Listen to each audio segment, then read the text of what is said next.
রাজধানীর যাত্রাবাড়ী থানা এলাকায় ৬৫ নম্বর ওয়ার্ড মাতুয়াইল বানিয়ারবাগ গ্যাস রোডে সিটি কর্পোরেশনের রাস্তা দখল করে অবৈধ স্থাপনা তৈরির অভিযোগ উঠেছে। এতে নিত্যদিনের চলাচলে তীব্র ভোগান্তির শিকার হচ্ছেন সাধারণ মানুষ থেকে শুরু করে শিক্ষার্থী ও শিল্প কারখানার কর্মীরা।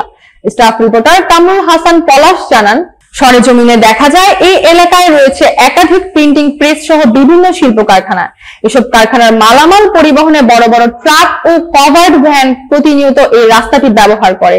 কিন্তু রোডের প্রবেশ মুখে মৃত হাফেজ নাসির উদ্দিনের ছেলে মোহাম্মদ মিজান লোহার সিঁড়ি বসে সিটি কর্পোরেশনের রাস্তায় একটি অংশ দখল করে রেখেছে। ফলে রাস্তাটি সরু হয়ে যাওয়ায় যানবাহনকে দীর্ঘক্ষণ যানজটে আটকে থাকতে হচ্ছে।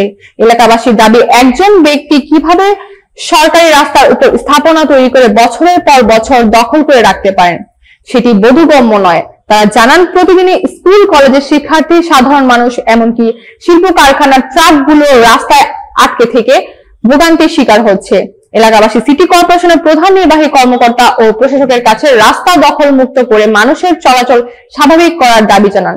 ঢাকা দক্ষিণ সিটি কর্পোরেশনের প্রধান নির্বাহী কর্মকর্তা মোহাম্মদ জহিরুল ইসলাম নন্দিত টিভিকে ফোনে জানান, এলাকাবাসী লিখিত অভিযোগ দিলে অবৈধ স্থাপনা সরিয়ে সরকারি রাস্তাটি উদ্ধারের প্রয়োজনীয় ব্যবস্থা গ্রহণ করা হবে।